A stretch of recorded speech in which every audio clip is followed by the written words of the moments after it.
Hey y'all, welcome back. This week we are cooking up some easy and delicious Amish food. So let's get started.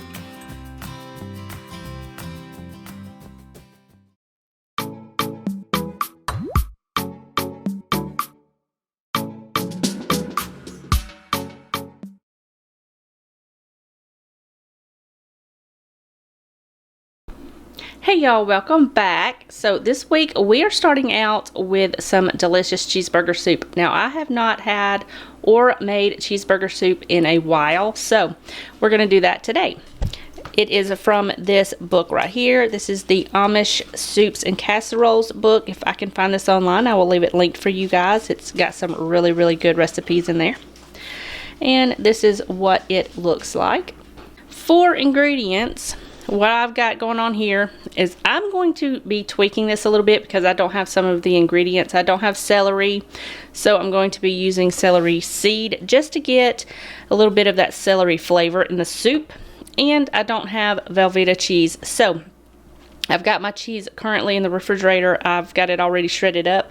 I will get that out in just a second, but I've got some potatoes here that I've just peeled and diced, and I've got them soaking in some cold water, onion, carrot, chicken broth, some milk. Now you can use any kind of milk that you like or have on hand. I'm using almond milk today because we're having that cheese in here, so I want to keep it a little bit more light with some almond milk, but you can use whole milk if you prefer. And I got some salt and pepper, some parsley, some flour, and butter. So I'm going to get you guys set up and we'll get this soup started. You are also going to need some ground beef. I had it sitting over to the side, so I didn't see it when I set everything out. Just a pound of ground beef. You can do ground chicken, ground turkey, whatever you have on hand or enjoy. So I've got that there. It's just been thawing out. So now let's get this soup started. Okay guys, to my pot here, I just added my ground beef and my carrots and onion. Now if you have celery, you can add about 1 to 2 stalks of celery to this. I don't have any. I forgot to pick some up at the store, but it's fine. So I'm just going to add a little bit of salted pepper to this, just to season it up a little bit. I don't want to add too much salt because the chicken broth has salt in it. And we can add some salt later if we need to add some in there. So I am just going to mix this up and let this cook down until everything is cooked through and nice and tender. Alright guys, so I just combined everything in my bowl here and it's coming up to a boil. I added everything except for the cheese. Now I don't want to add the cheese now. I'm going to let it sit here and come to room temperature so that way it'll melt easier into the soup later. If I add it now, it will kind of settle to the bottom of the pan and burn, and I don't want that. So I'm just going to just let this come up to a boil and let the potatoes and onions kind of get soft and tender, and then I'll meet you back here and we'll add the cheese. Alright, my potatoes and carrots are completely cooked through. They're nice and tender. They're not mushy. They're still holding their shape. So I went ahead and added the cheese in there a little bit at a time just until it was nice and melted. And I adjusted the seasoning. I added a little bit more salt and pepper. So this is good to go. I'm going to go ahead and make my plate and then I'll show you what it looks like. Alright, here is my plate. I've just got the soup here. I topped it with a little bit of red pepper flakes because I like spicy, and a little bit of dried parsley for a little bit of color. And I've got a couple of slices of fresh bread here for dunking. So yeah, that's what we're having for dinner tonight.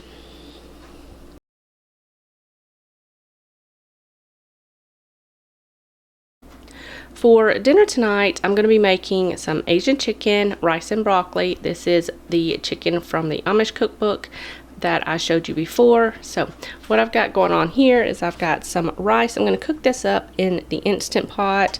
I've got some broccoli that I'm going to steam up on the stove. For the chicken, you can use any kind of chicken that you prefer. I just have some bony and skin on chicken thighs, so I'm going to use that. I've got some flour, buttermilk, and some seasoning mix. Now, the only thing that's in here is seasoning salt, paprika, and garlic powder. It calls for different seasonings, but this is what I like. And I like really crispy chicken, so I've got some buttermilk that I'm going to kind of mix in there and get kind of crumbly. For the sauce, I've got sugar, vinegar, water, soy sauce, cornstarch, and some salt and pepper. So what I'm going to do is I'm going to add the buttermilk just a little bit, just until it's crumbly, and the seasoning, and get that all combined. I'm going to dip the chicken into the flour mixture, get that all coated, and put it in a lightly oiled pan, which I've got on the stove coming up to heat. While that's cooking, I'm just going to brown it up on both sides, because this is going to go in the oven, which I've got preheated to 350 degrees. We're going to make the sauce. So I'm going to combine everything for the sauce, bring that to a boil, and then before the chicken goes in the oven, I'm going to pour the sauce on the top.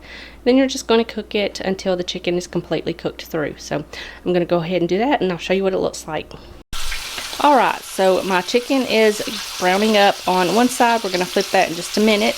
In the meantime, I just combined all of my sauce ingredients, and I've got that over low heat here, and I'm just going to cook this until it gets thickened. And when the chicken is brown on both sides, we'll pour the sauce over the top and put that in the oven. Okay, so I cooked the chicken on both sides, and it's nice and golden brown on both sides. And while that was cooking, I went ahead and cooked up my sauce. I just added everything into the pan, brought it up to a boil, whisked it until it was nice and thick. And all I'm going to do now is just pour my sauce all over my chicken. Make sure it's nice and coated all over the top. And this is skin side up. I always start skin side down, so that way the skin gets nice and crispy in the oven. Okay, so this is going to go in the oven until everything is nice and cooked through, about 35 to 45 minutes. Alright guys, here is my plate. I've just got this delicious Asian chicken here, along with some rice and extra sauce on top of the rice. It's so good. And a side of broccoli. So yeah, this is what we're having for dinner tonight.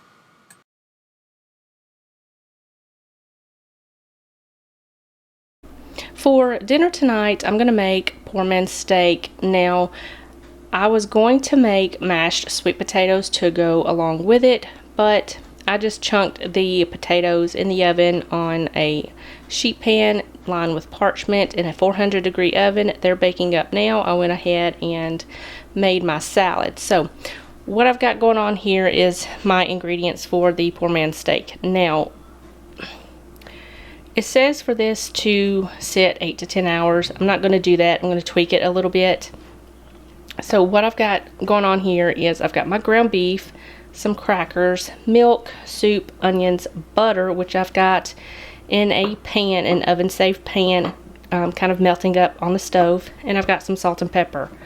What I'm going to do is I'm going to combine my meat, my crackers, milk, onion, and salt and pepper, and kind of make those into a patty, and then I'm going to sear those up on both sides in the pan. So I'm going to go ahead and do that, and then I'll bring you back and we'll add the soup. Alright, so I went ahead and seared one side. I just flipped them over, and now I'm going to add the cream of mushroom soup to this and kind of spread it out a little bit, and then I'm going to place a lid on it, put it in the oven for about 25 to 35 minutes, just until everything is cooked through, and everything should be ready at the same time.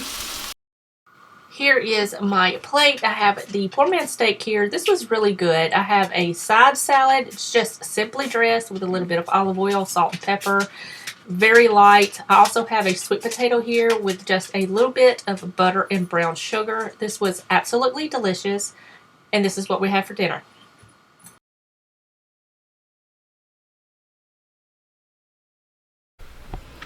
Alright, for dinner tonight, I'm going to be making chicken noodle bake. I'm going to have a salad to go along with it.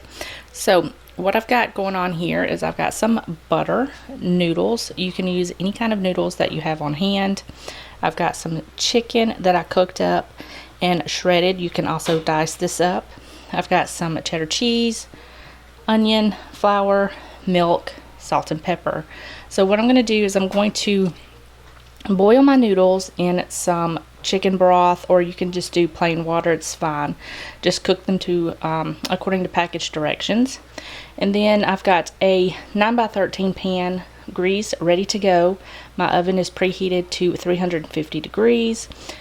I am going to also go ahead and make my sauce, which is cooking the onions and the butter together and then combining all of that, and then we will put all of this together. So I'm going to go ahead and do that, and then I'll meet you back here and we will get this in the oven. Alright guys, so I've got my pan here. It's a 9x13. I've got it greased, ready to go. I've got my chicken, I've got my cheese sauce, and my cooked and drained pasta. So all I'm going to do now is combine everything in my pan, pop it in the oven for about 25 to 30 minutes until it's nice and bubbly and golden brown, and then dinner will be ready. Here is my plate. I have the chicken noodle bake here. Now the only thing I would change about this would be to add a little bit more liquid just to make it a little bit more creamy, but other than that, it was very, very delicious. I just have a side salad with some croutons, and I just added a little bit of ranch dressing to that, and it was absolutely delicious. So this is what we have for dinner.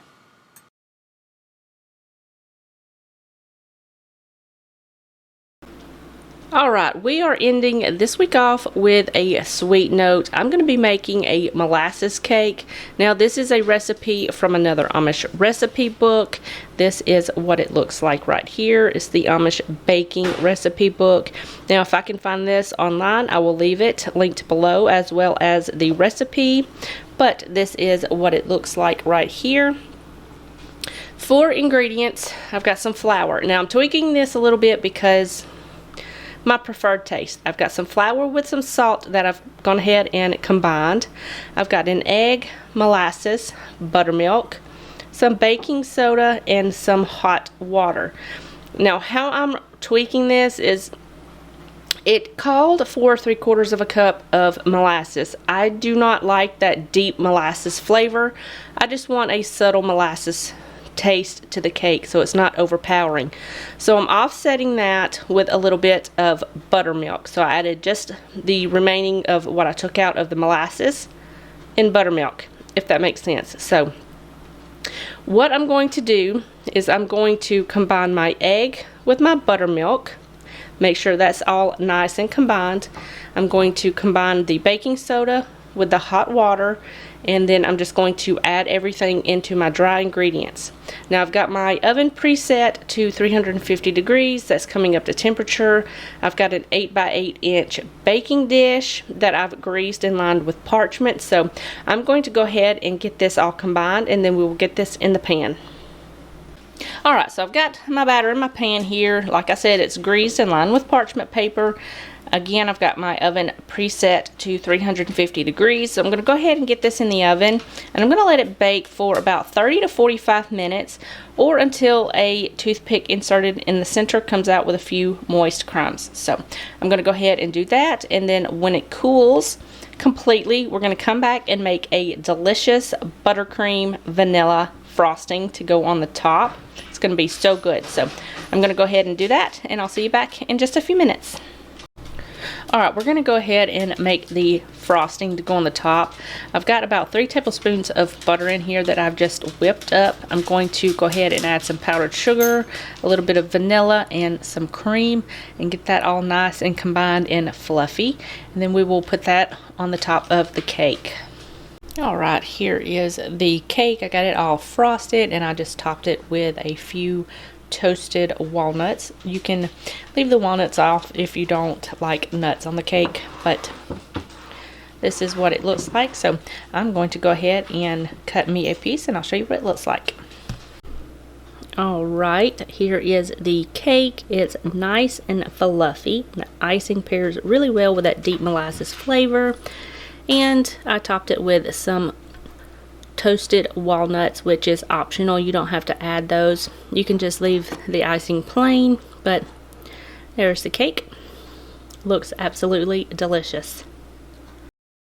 This week's meal plan, we're going to have a week of easy and delicious Italian meals.